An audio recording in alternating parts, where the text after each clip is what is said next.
Arafat kuni qilinadigan 5 ta muhim amal. Qo'ldan boy bermang. Birinchisi, Arafa kuni roza tuting. Rasululloh sallallohu alayhi vasallam hadisda aytadilar: Arafa kunining rozasi oldingi va kelasi yilning gunohlarini barchasini kaforat qiladi. Ikkinchisi, ko'p nafil namozlar o'qing. Hadisda aytadilar Rasululloh sallallohu alayhi vasallam: bandaning qiyomat kunida birinchi hisobi namozdan bo'ladi.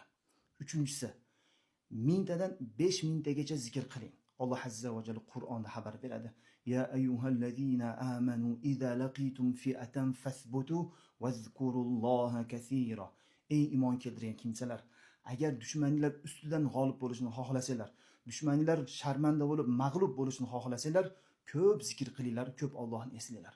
To'rtinchisi, odamlarga ozor bermaslik.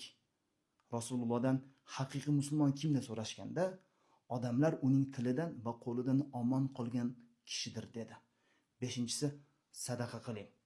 Sadaqa gunohni xuddi suv olovni o'chirgandek o'chiradi. Bu amallarni qo'ldan boy bermang. Kim bu amallarga niyat qilgan bo'lsa, kommentariyaga inshaalloh deb yozib qoldiring.